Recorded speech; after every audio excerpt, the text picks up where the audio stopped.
It was counterintuitive, but because we had concrete and objective data, the team felt confident in making this decision. If we were going to do that in a regular NICU without Enlight technology, that would have taken us 3 weeks to accomplish. We saved 3 weeks of time and 3 weeks really of lung over distension. And I think there was such excitement over that patient that we could change the course of care for that patient, that the acceptance really took off.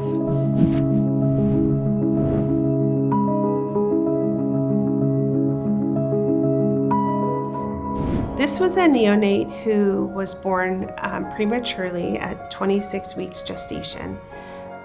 He had already had a tracheostomy and on significant levels of ventilator support, and despite that, was having periods where he would have no ventilation and desaturate and become bradycardic and need chest compressions. There was a lot of moral distress with our staff. Our team was very worried about the baby's suffering. These periods were frequent, they were severe, and it seemed like the baby was in pain, and that's why our team had such a difficult time caring for him. As people were expressing their feelings, I thought, are we doing the right thing with the ventilator? And I said, I wonder if Enlight can help us here.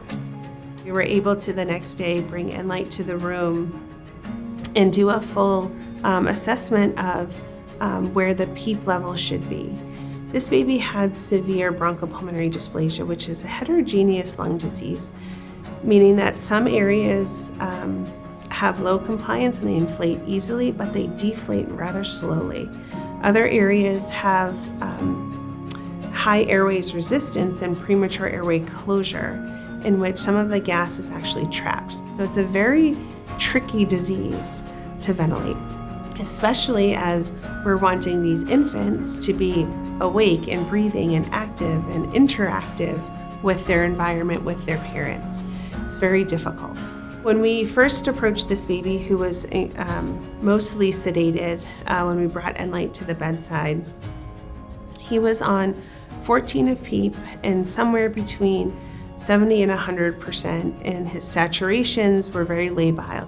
When we put the Enlight belt on and titrated the PEEP, we could see actually that 14 of PEEP was too high. Without Enlight, we were faced with a situation of clinical hypoxia, and in that scenario, it's very difficult to turn the PEEP down, right? Everyone wants to turn the PEEP up. And so it was counterintuitive, but because we had concrete and objective data, the team felt confident in making this decision. So we turned the PEEP down to 10 centimeters of water. If we were going to do that in a regular NICU without Enlight technology, that would have taken us 3 weeks to accomplish. So we not only got the baby on the optimal PEEP level, but we saved 3 weeks of time and 3 weeks really of lung over distension. The next day when I came back to check on him, he was still on 10 centimeters of water and his FiO2 was down to 37%. He was able to be transitioned to a bronchopulmonary dysplasia care unit and then to rehabilitation, and happy to say he's since gone home.